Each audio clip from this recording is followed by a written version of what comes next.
আসসালামু আলাইকুম। আমি ইউরোপ ইনফরমেশন থেকে রায়হান পিয়াস বলছি। আশা করি সবাই ভালো আছেন।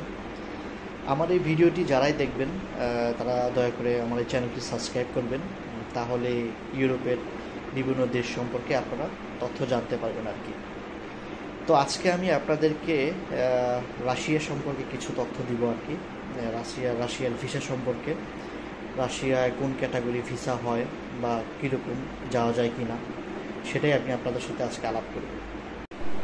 রাশিয়াতে আপনি স্টুডেন্ট ভিসা যেতে পারবেন এবং ওয়ার্ক পারমিট নিয়েও আপনি যেতে পারবেন। আমার পরিচিত অনেকে রাশিয়াতে আসে যারা স্টুডেন্ট ভিসায় গিয়েছে।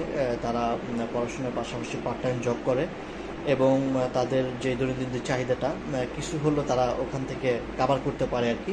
আর যদি আপনি চিন্তা মনোস্তার দিক নিয়ে যান যে না, আপনি স্টুডেন্ট ভিসা যাওয়ার পরে ওখানে পার্ট টাইম জব করবেন, তাহলে আপনি ভালো একটা অ্যামাউন্ট ওখান থেকে পাবেন আর কি। বাংলাদেশ থেকে রাশিয়াতে বিভিন্ন সেক্টরের লোক নেওয়া হচ্ছে, তবে বেশি হচ্ছে কনস্ট্রাকশন এবং এগ্রিকালচার আর কি। কনস্ট্রাকশনের কাজটাই সবচেয়ে বেশি দেখা যাচ্ছে আর কি। কনস্ট্রাকশনে যারাই যাবেন তারা হচ্ছে আপনার 50 থেকে 60-65 রুবেল বেতন পাবেন। আর যারা এগ্রিকালচারে যাবেন তারা হচ্ছে 40-45 থেকে 50 রুবেল পাবেন, এরকম বেতন পাবেন আর কি। আমরা যেমন বাংলাদেশে টাকা বলি, ওরা হচ্ছে রুবেল বলে আর কি টাকাকে। তো রাশিয়ান 1 রুবেল বাংলাদেশে হচ্ছে আপনার 1 টাকা 33 পয়সা, যেটা আজকের রেটে আর কি আমি দেখলাম আর কি। তো বাংলাদেশ থেকে রাশিয়াতে যাওয়া যায়, আপনারা চেষ্টা করলে যেতে পারবেন আর কি। তবে আরেকটা যে কথা সেটা বলবো, অনেকে এরকম চিন্তা ভাবনা করে যে রাশিয়া থেকে তারপর সেই ইউরোপের যে কোনো দেশে হয়তো তারা মানে যাবে আর কি, যেটাকে পলায়ন বলে আর কি, মানে পালিয়ে যাবে আর কি। তো আসলে রাশিয়া থেকে ইউরোপে আমার জানা মতে পালিয়ে যাওয়া যায় না। আর পালিয়ে যাওয়াটা এটা আমি কখনোই সাপোর্ট করি না। ওটা হচ্ছে জীবনের অনেক বড় রিস্ক থাকে এবং ঝুঁকি থাকে আর কি। আর রাশিয়াতে আমার জানা মতে যারাই কোম্পানিতে যায় তারা ঠিকমতো স্যালারি পায় এবং কোনো কোনো কোম্পানি তাদেরকে বাসস্থানের সুযোগও দিয়ে থাকে আর কি।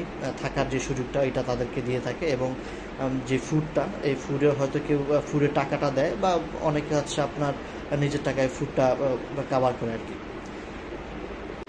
বাংলাদেশ থেকে অনেক এজেন্সি আছে যারা নাকি আপনার রাশিয়াতে কর্মী নেওয়ার জন্য হচ্ছে 6 থেকে 8 লাখ বা 9 লাখ টাকা চেয়ে থাকে আর কি।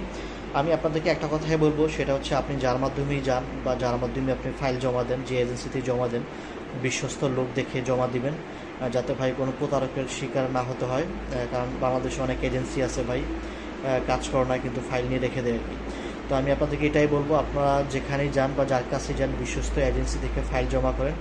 ইনশাল্লাহ আপনি যদি রিজিকে থাকে তাহলে ইনশাল্লাহ আপনি রাশিয়াও যেতে পারবেন বা অন্যান্য দেশ, যে কোন দেশে আপনি অ্যাপ্লাই করলে ওখানেও যেতে পারবেন। তো আমার জন্য সবাই দোয়া করবেন। আমি আবারও বলছি, আমার এই চ্যানেলটি আপনারা সাবস্ক্রাইব করবেন, তাহলে ইউরোপের বিভিন্ন বিষয় সম্পর্কে আপনারা তথ্য জানতে পারবেন। আসসালামু আলাইকুম।